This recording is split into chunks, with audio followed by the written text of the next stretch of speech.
सोने चांदी के दाम जब बढ़ रहे थे तो बहुत लोगों ने इसमें यह सोचकर पैसा लगा दिया कि गोल्ड सिल्वर के रेट अभी और ऊपर जाएंगे। ऐसा उस वक्त दिख भी रहा था क्योंकि गोल्ड सिल्वर रिकॉर्ड पर रिकॉर्ड बनाए जा रहे थे। लेकिन एकदम से खेल ऐसा पलटता दिख रहा है कि अपने ऑल टाइम हाई से सोना 24,000 रुपए गिर चुका है। ऑल टाइम हाई से चांदी 1,60,000 रुपए गिर गई है। और आप सोचिए कि यह सब 20 दिन के अंदर हुआ है। लेकिन अचानक ऐसा क्यों होने लगा कि जिस गोल्ड और सिल्वर की कीमतों में आंधी आई हुई थी वो अब मुंह के बल ऐसा गिर रहे हैं कि लोग कह रहे हैं कि कहीं सोना 1 लाख के नीचे तो नहीं आ जाएगा। लोगों के लाखों करोड़ रुपए इसमें डूब गए हैं। यह सब क्यों हो रहा है इसकी डिटेल आपको बताऊंगा। आप यह भी देखिए कि सोना चांदी उस वक्त नीचे आ रहे हैं जिस वक्त अमेरिका और ईरान के बीच टेंशन बढ़ती जा रही है। वैसे तो गोल्ड सिल्वर के रेट और ऊपर जाने चाहिए थे क्योंकि जब भी अनिश्चितता होती है तो भाई गोल्ड की कीमत बढ़ती है। अमेरिका और ईरान एक दूसरे पर इस वक्त चढ़े हुए हैं। नए युद्ध का खतरा है एक बार फिर से तेजी से मंडराने लगा है। आप देखिए कि ईरान की घेराबंदी के लिए अचानक अमेरिका ने करीब 50 फाइटर जेट भेज दिए। अपने युद्धपोत यूएसएस गेराल्ड आर फोर्ड को तैनात कर दिया है। अमेरिका का युद्धपोत कैरिबियन इलाके से निकलकर मिडिल ईस्ट के उस इलाके में पहुंच चुका है जहां से ईरान पर कभी भी हमला हो सकता है। अमेरिका में यह चर्चा फिर से तेज हो गई है कि ट्रंप अब कभी भी ईरान पर हमला कर सकते हैं क्योंकि अमेरिका और ईरान के बीच जो बातचीत चल रही है उसमें बात बन नहीं रही और ट्रंप के लोग सीधी धमकी दे रहे हैं कि अगर बात बिगड़ गई तो ईरान को छोड़ेंगे नहीं। उधर ईरान भी कम नहीं है, वो भी तैयारी कर चुका है कि अगर अमेरिका ने हमला किया तो फिर से जवाब दूंगा। ईरान रूस और चीन के साथ समंदर में सैन्य अभ्यास कर रहा है और ट्रंप को लगातार मैसेज दे रहा है कि हमला हुआ तो हम नहीं छोड़ेंगे। लेकिन युद्ध के इस खतरे के बीच गोल्ड और सिल्वर के दामों का क्या होगा? क्या सोने और चांदी की तेजी अब खत्म मान लें या सोना चांदी फिर भागेगा? ये सब आपको बताऊंगा, लेकिन पहले जो कोहराम मचा है उसका एक ट्रेलर देखिए। I hope they're going to be more reasonable. They want to make a deal.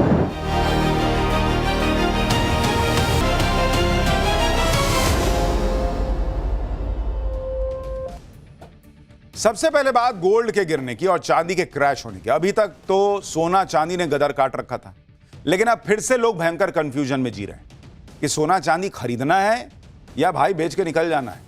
क्योंकि आप देखिए IBJA यानी India Boolean and jewellers association के आंकड़ों के मुताबिक 10 ग्राम 24 कैरेट सोने के दाम 29 जनवरी को 1,76,121 रुपए पर पहुंच गए थे और 2 फरवरी को यानी सिर्फ 4 दिन के अंदर सोने के दाम करीब 33,000 रुपए गिरकर 1,42,270 पर आ गए। सोने के दाम में गिरावट अभी रुकी नहीं है। आज सोने के दाम ऑल टाइम हाई से करीब 24,000 रुपए नीचे हैं।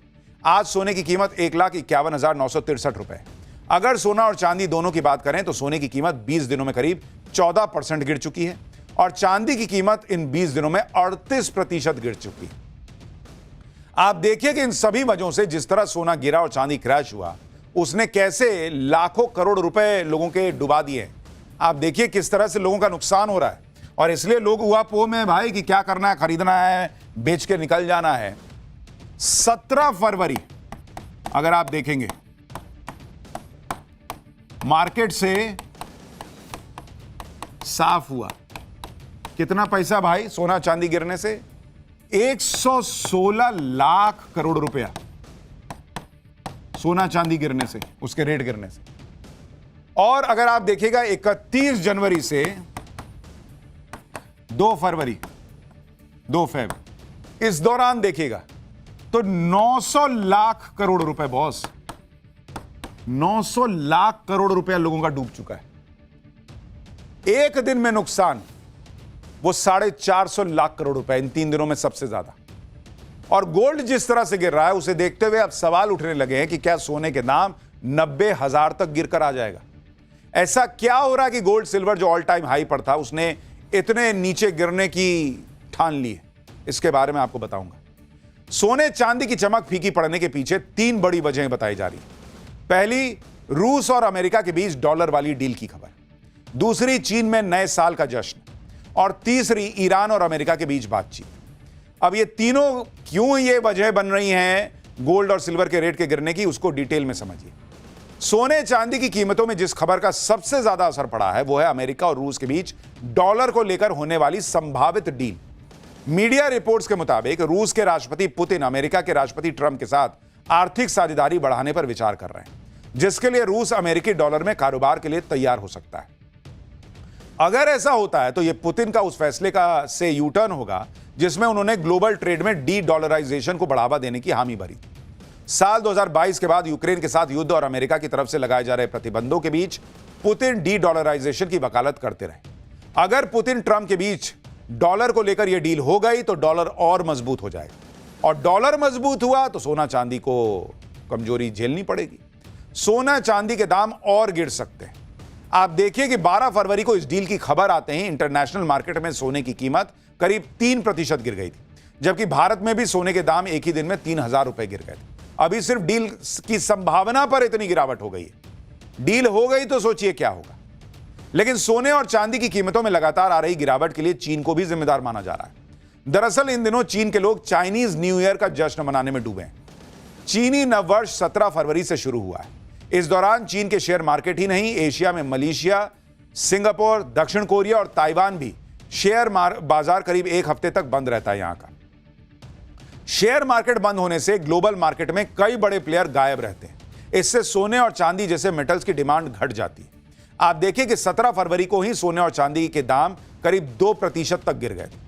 मतलब चीन में, मलेशिया में यहां पर लोग न्यू ईयर सेलिब्रेट कर रहे हैं, और यहां सोना चांदी जिन्होंने खरीदा था उनके लिए अमावस्या की रात हो रही है। सोने चांदी की कीमतों में आई गिरावट की एक वजह ईरान और अमेरिका के बीच चल रही बातचीत को भी माना जा रहा है, क्योंकि इस बातचीत के सफल होने पर एक बड़े युद्ध का खतरा टल जाएगा। पहले ओमान और अब स्विट्जरलैंड के जिनेवा में ईरान और अमेरिका के बीच बातचीत का दूसरा राउंड चल रहा है। अभी तक तो बातचीत से मौजूदा संकट का हल नहीं निकला है। हालांकि दोनों तरफ से बातचीत सकारात्मक होने के दावे भी किए जा रहे हैं, लेकिन इसी तरह की डील अब तक फाइनल नहीं हो पाई है। हालांकि अगले 2 हफ्तों में बातचीत का अगला राउंड होने की भी बात कही जा रही है। ऐसे में समझना जरूरी है कि ईरान और अमेरिका के बीच बातचीत किस वजह से कामयाब नहीं हो पा रही। दरअसल अमेरिका की तरफ से रेड लाइन तय कर दी गई है कि ईरान को परमाणु कार्यक्रम छोड़ना होगा और मिसाइल कार्यक्रम को सीमित करना होगा, जबकि ईरान इस रेड लाइन को मानने के लिए कतई तैयार नहीं। ईरान का दावा है कि उसका परमाणु कार्यक्रम ऊर्जा जरूरतों को पूरा करने के लिए।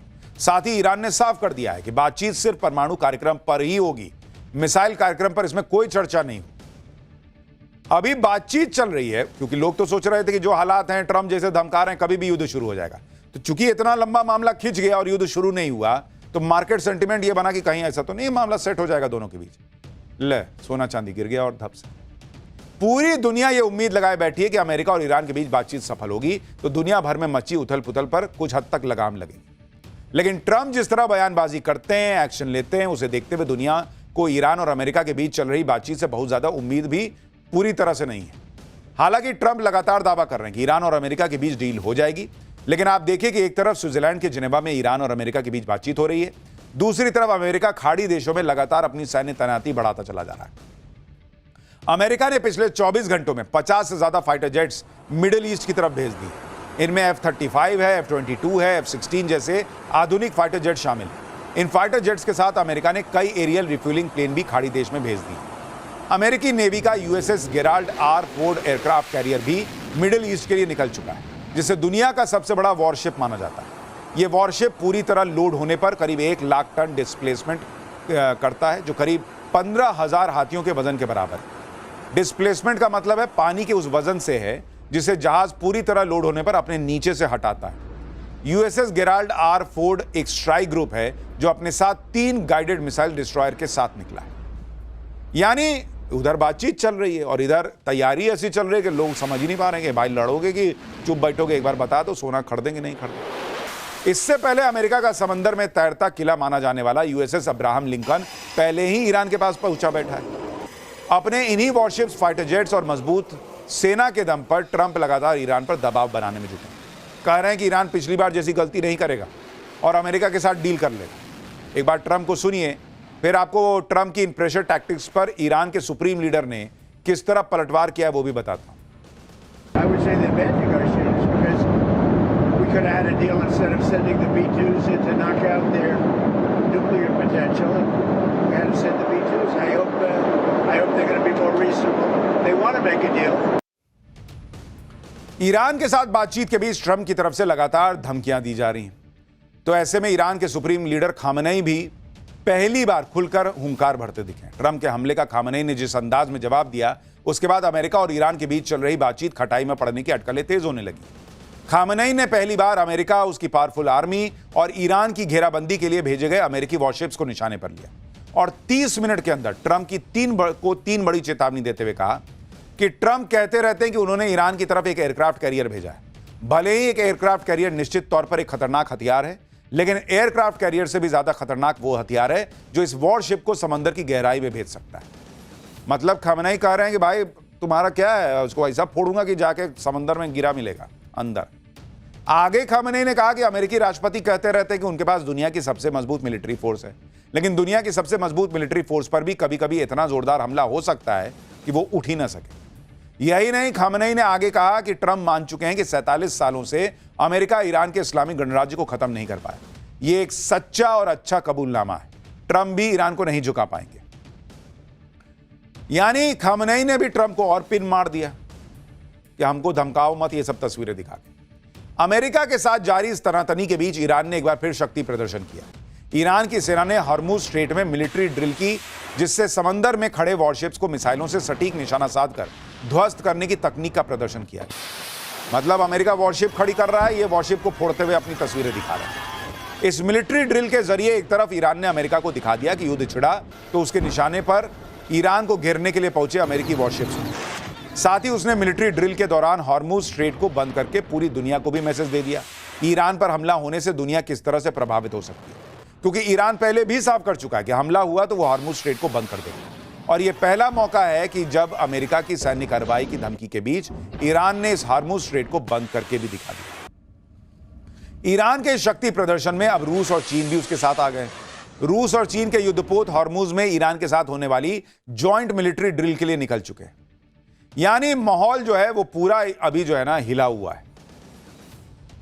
ये युद्ध होगा नहीं होगा, चाइना में न्यू ईयर सेलिब्रेशन खत्म होगा तो हो सकता है कि सोने चांदी के दाम थोड़े से रिकवर करें, और अगर रशिया और अमेरिका की जो डॉलर को लेकर बातचीत चल रही है अगर वो सफल हो गया तो कीमत और गिर सकती है, नहीं हुआ तो फिर चढ़ जाएगा। तो अभी मामला जो है ना बड़ा ऊपर नीचे है बॉस। जो कीजिएगा बहुत सोच समझ के कीजिएगा।